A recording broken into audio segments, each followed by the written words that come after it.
Hey guys, number one Marmaduke fan here. Still doing the tripod, still doing two hands. So I went on a family trip and I read like 20 books on the trip. So I kind of thought, well, wait a second, what am I going to do? Am I going to do a 20 to 50-minute video for every single one of these? But I also didn't want to do like oh, it's good, oh, it's bad, oh, it's good, oh, it's bad, not give you anything. So here's my idea. Since for a lot of my videos, I usually spend the first few minutes recapping the story so far.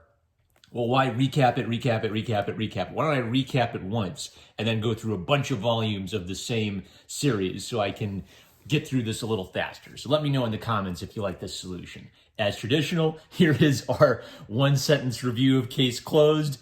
It's perfect. Did anything happen? No. Can I talk about it? No, they're murder mysteries. Go get it. Oh, by the way, check out John Thorndike. I recommend The Singing Bone. There are like a million mystery stories you can read if you pick up Case Closed. All right. Our Haru ride. Oh, as contractually obligated. Here's the full title. Our Haru ride, the scent of air after rain. In the light around us, I felt your heartbeat. So, what's nice about this series is Volume 13 is the final volume, and it's basically perfectly paced. It doesn't just abruptly end with a lot of plot points being left hanging, like Again did, or a couple others I've read, and it isn't dragged out endlessly. And you're just saying, okay, I can't watch people asking will they, won't they for 20 years. You're 16 years old, just date already, all right? So the way our Haru ride is paced is it kind of like ends perfectly, and even gives you like a little sweet denouement at the end.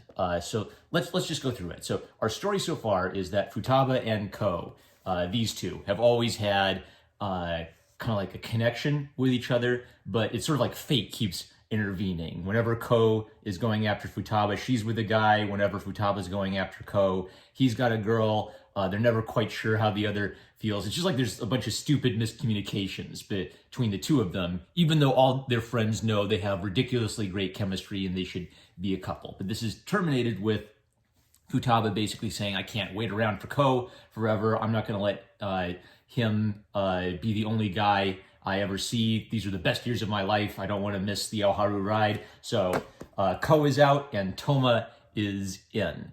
And Toma is just a nice guy. There's nothing else to Toma other than that he is a nice guy. It's left off with the two of them being a cute couple, with Toma and Futaba being a cute couple, and them buying little necklaces. And Volume 9 ends with Toma going for his first kiss with Futaba. So things look pretty bleak for Ko.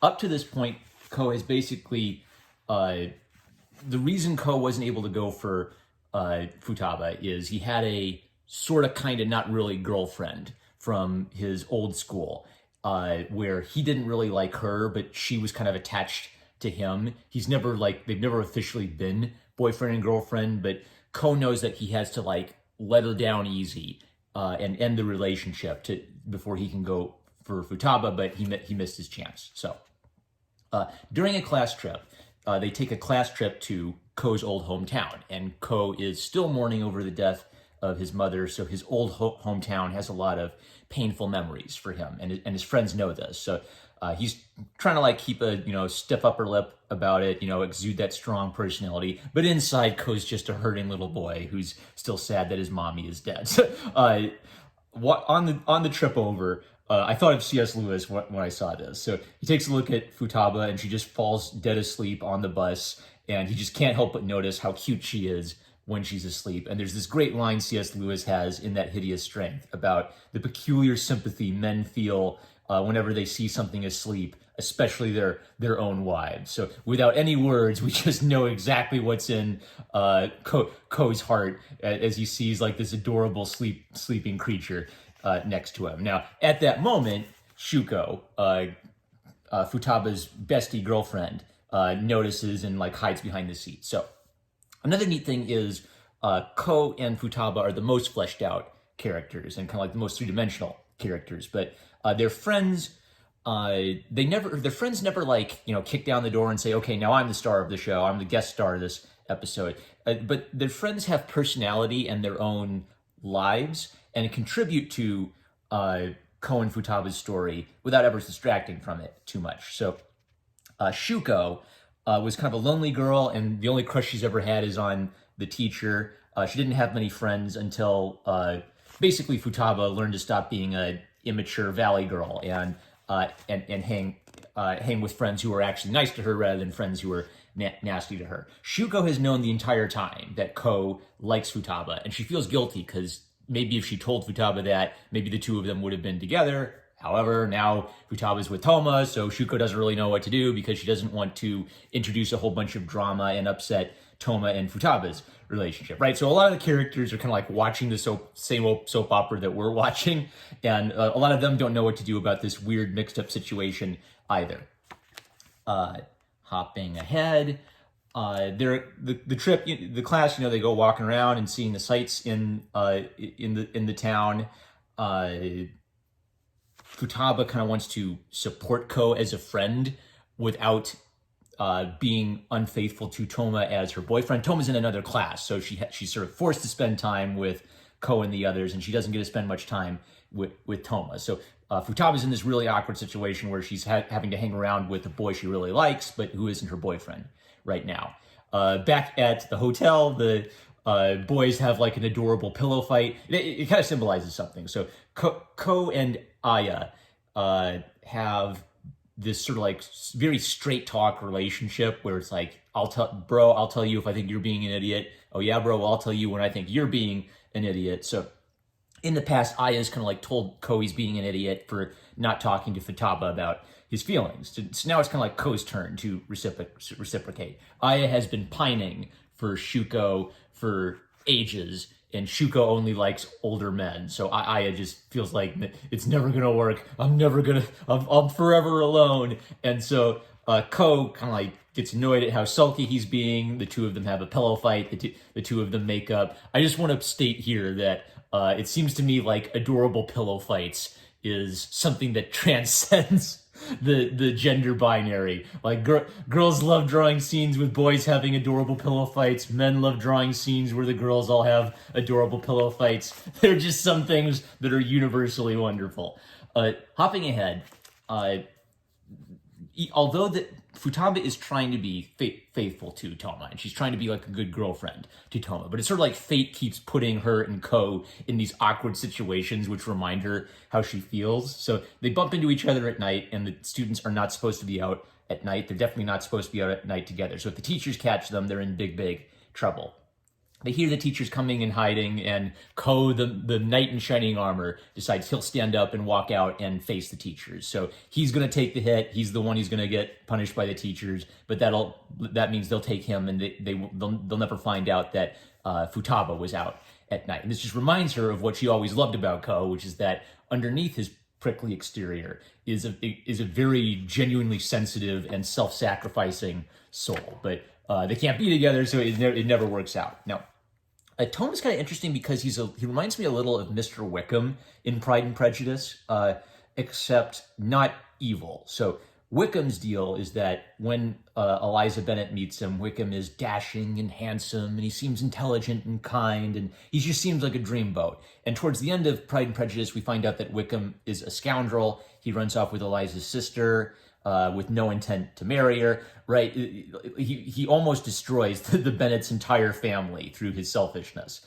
Toma is different, where like Wickham, he seems to be like this handsome and kind soul, but he just isn't evil. It's sort of like Wickham's a very like soap opera, super dramatic version of that revelation, where you find out that Wickham's actually evil. Toma, like Wickham, superficially seems like a really nice guy, but you never find out he's like an evil manipulator or anything. Basically, Toma's only problem is he's a little clingy to Futaba, and he's scared of the idea that Ko will steal her from him. So he's really nice. He actually has great game, and he's really good at, like romancing a girl and making her feel comfortable. But he doesn't have a lot of confidence when a guy like Ko is going for his girl, and he doesn't have a lot of confidence that Futaba actually likes him. He's trying to use all of his charm and all of his game to make the relationship work, even if he and Futaba both know she doesn't really feel much to him. She's trying to feel something for him because he's a nice guy and she wants to give him a chance. So this leads to some like great manly back and forths between Toma and Ko. Are you gonna leave her alone? Oh yeah? Feeling insecure? Oh man! Hopping ahead. So the group goes out and they see a sunset, and it's sort of like Ko gets to see a sunset in his hometown and see how beautiful it is, and just sort of have like a moment of peace where he's really coming to terms with his grief. And an interesting thing about it is that Ko and Aya, I think, had a conversation about how the thing about grief is people just expect you to just get over it and move on as quickly as possible. And if you haven't gotten over it and moved on, you now have this sort of painful burden you're hiding. So it's not going to be enough for Ko to just like pretend he's moved on. He has to actually be able to cope with his grief in a way that lets him, like not have stupid hangups holding him back, which is exactly what happened between him and Futaba, is the stupid hangups were holding him back. So what's implied is this beautiful sunset is sort of a moment where Ko is actually starting to feel at peace and not be depressed while visiting his hometown. Jumping into volume 11, Aya and Shuko have a back and forth about Futaba and Ko. So Shuko basically just wants to make sure that Futaba has some space, and she doesn't want Ko to like come in and blow things up with it and just ask her to marry him or something ridiculous like that. So she keeps talking to Aya. So it's like, I'm her bestie girlfriend, you're his bestie guy friend. Let's touch base on what the heck's going on with these romantic lovebirds. And this whole time, Aya's has not done a good job of hiding the fact that he is hard crushing on Shuko. Like she knows that full well. And he keeps hinting, well, maybe we're getting to be friends. Maybe we're getting to be closer. No, we're just touching base. Ironically, though, it seems like as they're like talking about teenage romance drama, they actually are starting to form more of a personal connection. Aya admits that when he was a kid, there was a sweet little old candy shop lady that he knew, and who, when he was a crybaby and was getting bullied, she'd kind of like give him a pat on the back and tell him, don't worry, you'll be a big and strong boy one day. It's okay to cry, right? So Aya has always been kind of like a bit of a crybaby soul, and he wants to have that sort of masculine energy that Ko projects. For Ko, it's also sort of a shell that the manliness is sort of a shell he uses to hide his hurt little boy feelings. But basically the point is that Shuko is starting to see that Aya has some dimension and some strength to him that she wouldn't have known about otherwise. Hopping ahead once again, Futaba feels like Ko needs a buddy because he's still sad about his mom, so she goes walking around with Ko. She feels a little guilty about this because she and Toma are boyfriend and girlfriend, but she feels like Ko needs some help as a friend. Futaba just doesn't know what the heck to do in this situation. Once again, she falls asleep on the bus. Once again, Ko, you just can't stand it. You just can't stand seeing a cute, adorable girl asleep. It's too much for him. He's had it. He's not going to just let Toma and Futaba be together anymore. He is going to go for Futaba with all of his might. This I mark because it's just like a good illustration of Toma's problem. He has the necklace. It's a symbol that maybe Futaba and I are going to make this work. I'm not letting go. He's trying to hold on to this while suspecting that there may be nothing there. So Aya and Shuko go to tell Ko to just back off and let Futaba be with Toma. He says, nope, I'll get her back.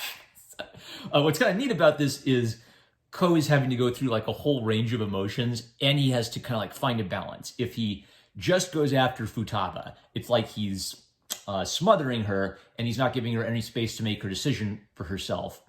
If he ignores her, it's like he's saying, I don't care about you. You can be with Toma for all I care. He first has to decide, yes, I actually do want her to be with me. I want to make that happen. And then he has to pursue that with this sort of manly focus and intensity, right? Where he can't fall into the trap of either simping for her or of being so mean that he chases her away. So will he be able to do it?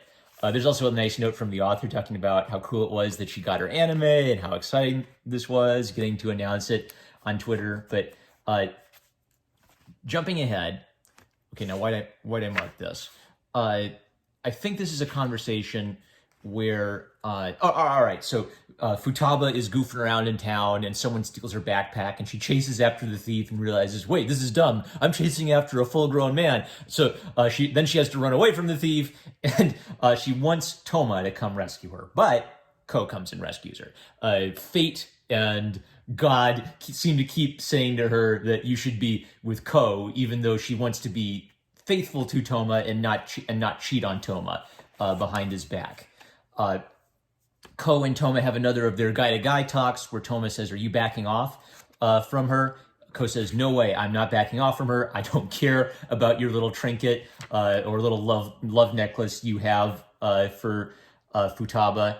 And he says, "The one who decides that is Yoshioka." So Ko has kind of like reached a mature point where he realizes that it has to be Yoshioka. It has to be Futaba who makes this, that Futaba Yoshioka. Yoshioka is her surname. It has to be Futaba who makes this decision of who she's going to be with.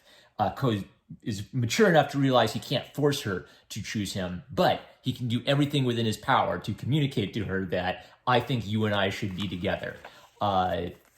Meanwhile, we learn more about the subplot between Shuko and Aya, where Aya talked about, mourning over the death of the little candy lady he liked, and Shuko reminisces that she actually knew that same lady, and that lady would tell stories about Aya to her. So she's been pretending to have just a complete cold shoulder to Aya. It's clear that she knows a lot more about Aya and respects Aya a lot more than she lets on. But allegedly, she's still in love with the teacher. So will it ever work out? What do you guys think? So also, we get this nice hint that Aya started liking Shuko when she stood up to some like jerky boys who were teasing him. So it's not just that he's crushing on her because she's a pretty face. It's that she has some kind of like firm resolve, and like the angry mom stare. Something about that communicates to him that she's not a pretty face. She has some force of personality to her that he likes.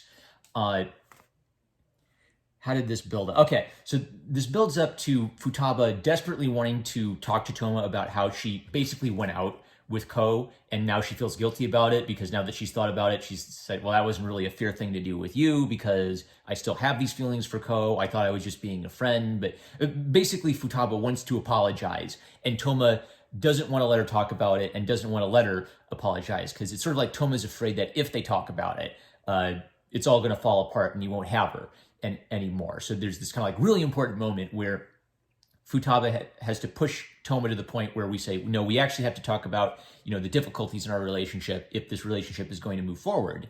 And they decide, yes, we should talk about this.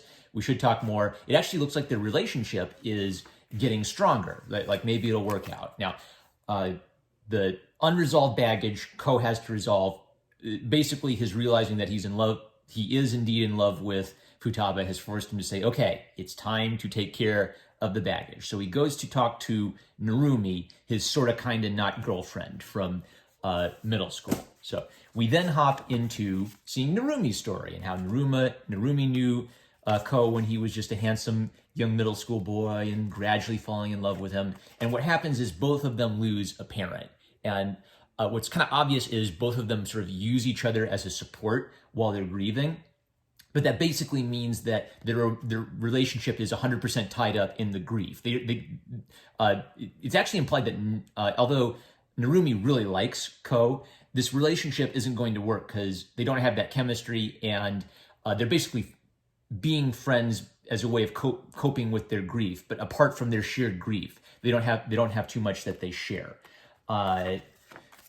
Once they kind of like admit this to each other, Narumi initially is angry and says, you walk away. I'm not going to walk away. You walk away. I don't want to see you again. And then she sort of thinks better of this and decides, no, that's not how I want to end things. I want to end things on a better note. She gives him one last kiss and they both walk away together. So the implication is that both of them had grief. Both of them have kind of come to the realization that this relationship isn't going to work. They're actually going to part on amicable terms because the worst thing they could do is just string it along forever while they both know it's not going to work. With that business taken care of, Ko forcefully says, I want to go to a movie with you, Yoshioka, right? While she's dating Toma. Absolute power move. And so Yoshioka decides that does it. You and I were going to have a talk, and I'm going to put you in your place for daring to be that forward. And so the entire time, Ko just has to be completely in control of himself and not allow Futaba to get under his skin or get him to blow up or anything. So he says to her, I didn't ask you if you'd go. I asked you if you wanted to go to the movie with me, which he knows will land. Futaba's basically all of this is based on the premise that he knows that Futaba likes him and he likes Futaba. So he's able to be confident in part because he understands that. He's able to act under that assumption, but he still has to show a lot of self-control. So Futaba's mad at him. She thinks, I bet he's staring at me. I'll glower at him and that'll teach him. And he's not even paying attention to her, which proves that she's paying more attention to him than he's paying attention to her. Jumping ahead, Futaba basically looks back on their whole relationship up till now and says, this never works. That our timing is always off. One of us is always with somebody. One of us never feels the same about the other person. We missed our chance. And Ko urges her, no, you can make a choice now. Choose me now. And she doesn't choose him. However, Futaba does realize that even if she can't be with Ko, that doesn't mean that she should be with Toma. So she sort of realized that I don't feel anything for Toma. I shouldn't string him along. I've got to end this. There's no good outcome to stringing this out. So she lets off Toma. He actually takes it pretty well because he was kind of mentally prepared for this because he sort of knew this whole time that he was dating a girl who didn't really feel that much for him and just hopefully trying to make it work. So again, they kind of part on pretty good terms. This is a neat little scene. So Futaba's besties are Shuko and Yuri. And now Futaba is wondering, well, should I go after Ko? But if I go after Ko, that just makes it seem like I'm his lapdog and I'll just come whenever he calls me and I want to be independent. And Yuri says, you know what? I don't know. Figure these things out yourself. So what's kind of neat about this is that this whole time, Yuri and Shuko and Futaba have been gal pals. They talk about all their relationship issues together and their personal issues together. But basically, Yuri reaches the point where she realizes that Futaba is basically just using this as a sounding board. She has a decision to make. You've got to make that decision. So what's kind of funny about it is it's a pretty harsh thing to say, but it's a tough love thing to say where Futaba has to make a decision. And Futaba is actually delaying on that making that decision. Ironically, because she's scared of, she's so scared about guarding her independence. It's like she never actually makes an independent decision because she's so worried about her own ego. I want to be an adult. I want to make all my own decisions. And you worry about being an adult and making your own decisions so much, you never act like an adult and make your own decisions. If she wants Ko, she should go for him. She shouldn't worry about whether going for Ko makes her seem like a goofy little girl, right? Hopping ahead, so that's kind of, once she's sort of left alone to think, that's what the conclusion she comes to. Who cares what anyone else thinks? Who cares? She reaches for her phone to call Ko. At that moment, Ko calls her. So the timing is finally right. He asks her to meet him at the clock tower so he can tell her something. He grabs flowers and he's blushing because he's always been a cool and collected macho guy, and buying flowers isn't his thing. He doesn't really, why am I doing this? Why am I buying flowers? This doesn't make sense. And he gets hit by a car. Now, this feels like a soap opera thing, but Ayo Sakisaka actually talks in the comments about how she had the experience of one of her boyfriends getting in a car accident on the way to meet her, and the guy's dad coming to find her and tell her that he's been in an accident. So she's terrified. She runs. He's okay. He's awake. He's not. He's banged up a little bit, but he's not grievously injured. So a moment of terror followed by instant relief, and both of them tell each other, "I love you," at the hospital. At the end of it, though, Ko says, "By the way, can I meet you at the clock tower later so I can tell you properly. So they sort of like have an initial moment where they say I love you, and then they go to the clock tower so they can have the actual real romantic moment of meeting and saying I love you and giving flowers. So what's kind of neat about this is the main conflict has been resolved and we have a volume left over. So it's not just, oh, they're together, they live happily ever after the end. Now we get to see a little bit of them together. It's kind of like a reward. This whole time it's been will they, won't they. Now we get to see them as an adorable young couple. And we get to see that not everything about a relationship is happily ever after. You still have things you have to work out in the middle of a relationship.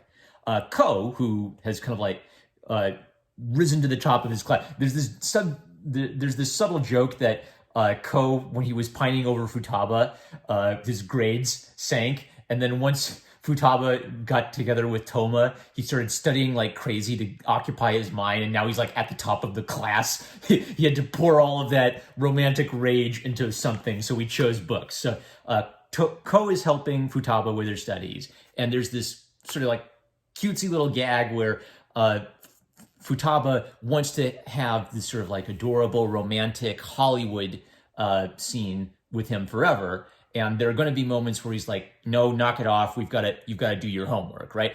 What she's realizing is not all of life is going to be this bubbly, sweet, happy feeling forever. There's just going to be like regular days where we're sitting and doing homework together. And she has to kind of like learn to appreciate those moments and that side of Ko too.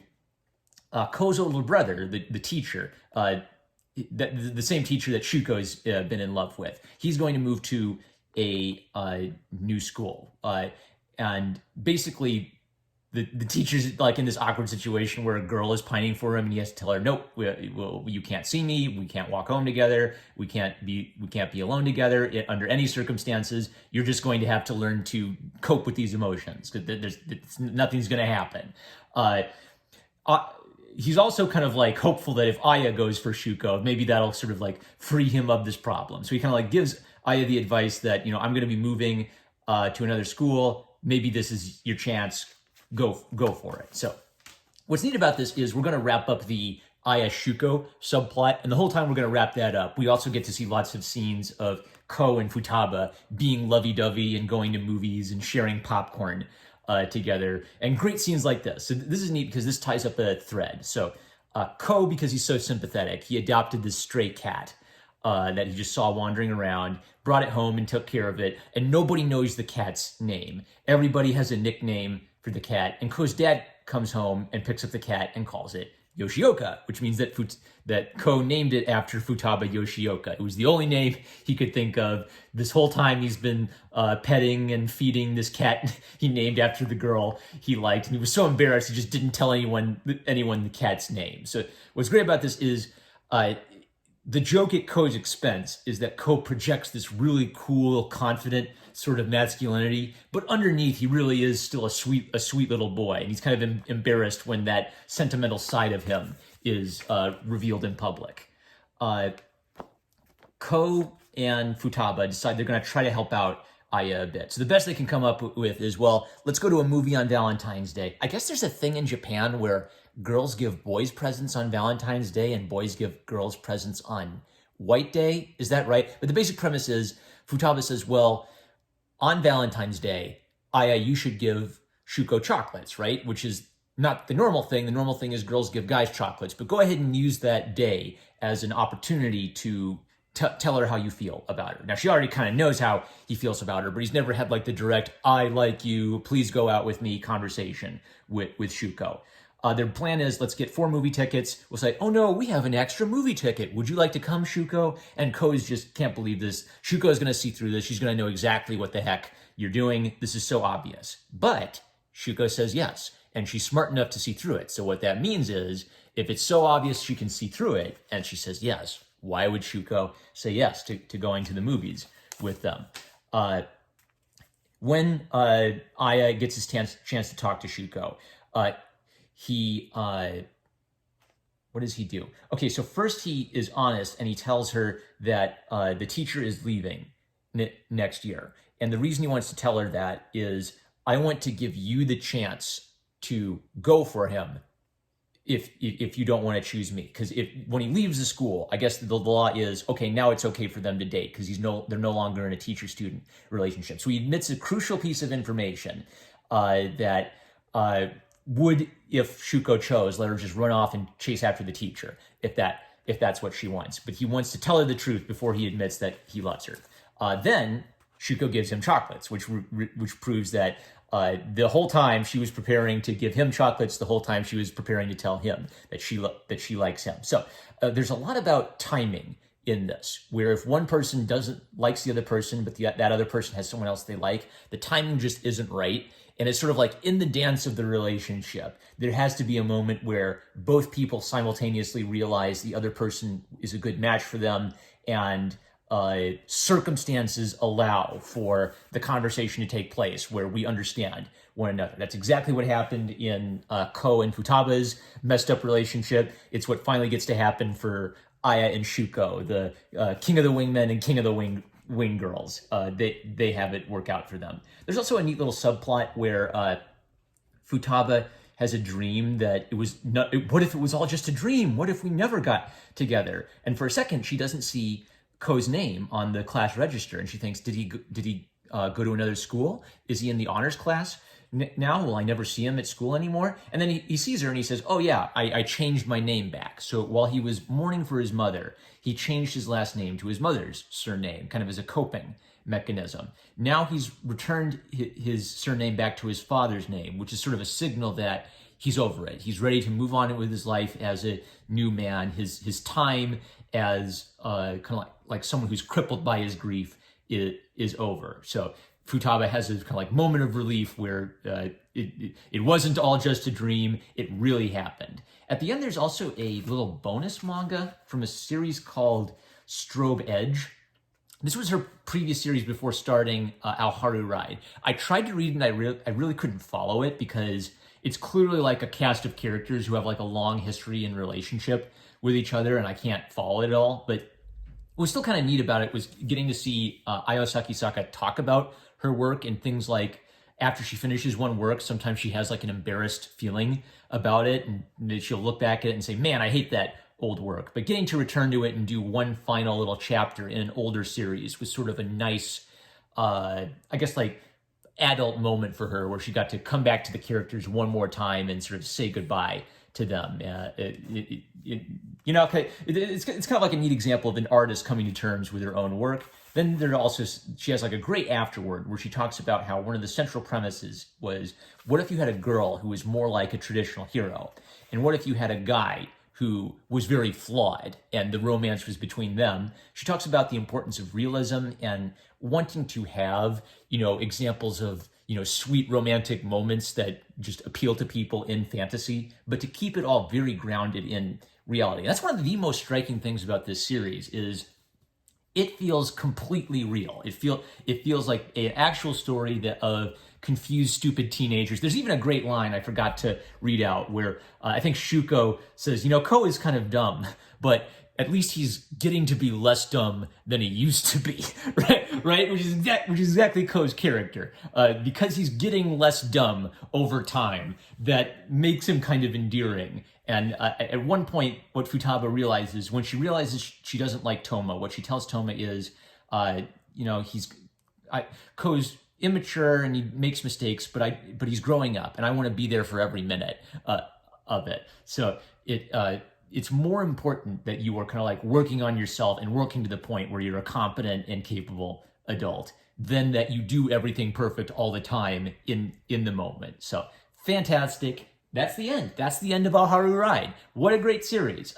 This is probably one of the best shoujo I've read in terms of a completely all of the drama of it is psychological. It all takes place in the characters' minds and in little things like going to class trips and them thinking about, what's the significance of this class trip for our romance? Does he really love me? Why do we keep ending up under the Shinto tower in the rain? So I would highly recommend it. Check it out. With that, I'm a Marmaduke fan. Love you guys. Catch you later.